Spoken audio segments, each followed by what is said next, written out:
Hello everyone and welcome back to my channel. If you don't know me, my name is Sarah, and in today's video I'm going to be showing you how to do the bobble stitch.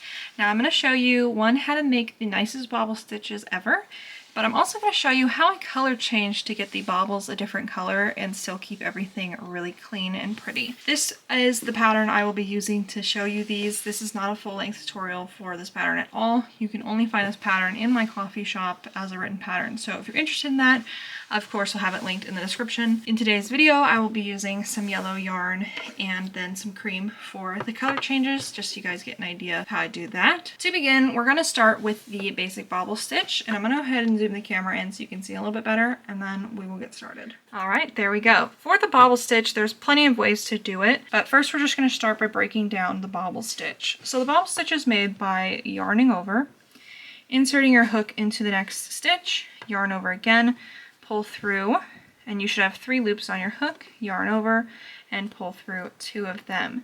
Now this is the very first start of your bobble stitch, and this is an incomplete double crochet is what we just did. So now you're going to repeat this for however many times your pattern calls for. This may be 3, 4, 5, 6 even. Yarn over, insert your hook into that same stitch, yarn over, pull through, and then yarn over and pull through 2 loops.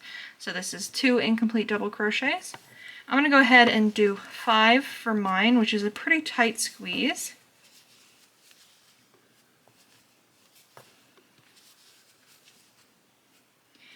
And once you have 5 incomplete double crochets, you'll have 5 incomplete double crochets and 6 loops on your hook. And you're going to go ahead and yarn over and pull through all of these loops. Now the key to your best looking bobble is to take your middle finger and you're going to push the bobble out as you yarn over and pull through. And this just keeps the bobble looking very nice on the front. And then you're going to go ahead and single crochet or do whatever the pattern calls for, and at this point it will be a tight squeeze to get that stitch next to it. So I'm going to show you how to do that bobble one more time. So here's what that bobble looks like. As you can see, it's nice and clean, pronounced, nothing is sticking out weird in any way. So we're going to repeat this bobble on the other side with 5 incomplete double crochets.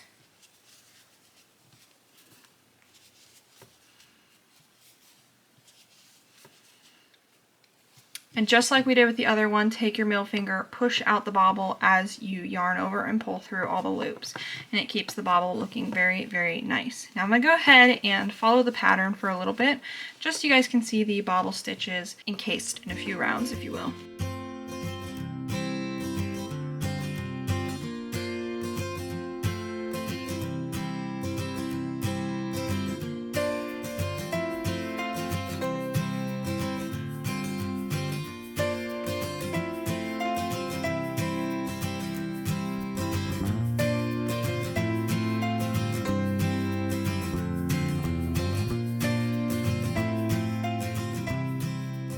And here is that first round finished after the bobble, and you can see the bobble looks nice and pronounced. It doesn't have any loops sticking out in any weird way, and you can go ahead and adjust it if you need to with your hook or a needle. Sometimes one of the double crochets can get a little stuck between the single crochet, so you can just adjust it as you need it. This is an easy way to just get your bobble stitch looking really nice first try without having to really fuss with it too much once you make it. So now I'm going to go ahead and snip this. Don't worry, I will rejoin yarn later.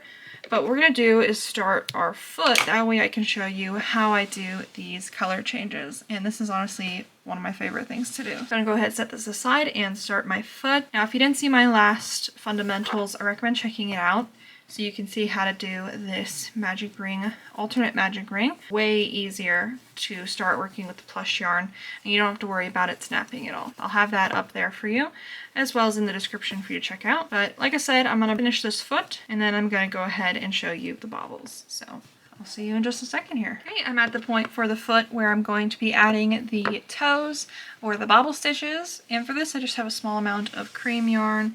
What we're going to do is take an end of this cream yarn and we're just going to yarn over with it. Now you want to leave a slightly longer tail, just long enough so you can tie some knots with it at the end. And we're gonna hold this with our, for me it's my middle finger, but whatever fingers you use to pinch your yarn, go ahead and pinch those together. And you're gonna yarn over with that cream yarn, insert into the next hook, and we're just going into the next stitch, and we're just going to repeat the bobble in exactly the same way, except doing it with our cream yarn instead. So for this one, I'm gonna be doing 5 as well, 5 incomplete double crochets, that is. And once you finish your incomplete double crochets, what we're going to do is actually drop that cream yarn, and we're going to use our body color, whatever your main color is. You're going to pull the loop a little bit because it can loosen up while you're not holding it. And then what we're going to do is yarn over, use that trick to push the bobble stitch out and bring that yellow or your body color through all of the loops on your hook.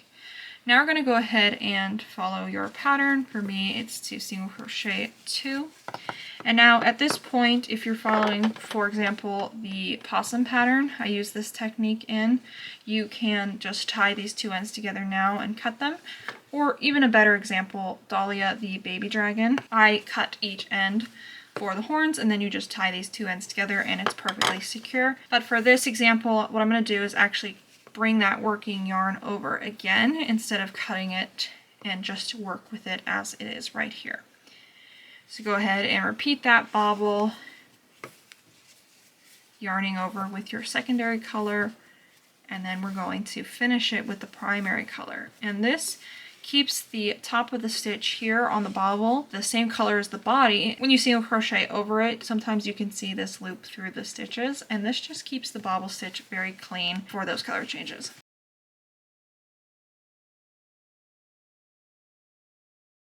And there's the bobble, the second bobble finished, and now I'm going to do my final bobble.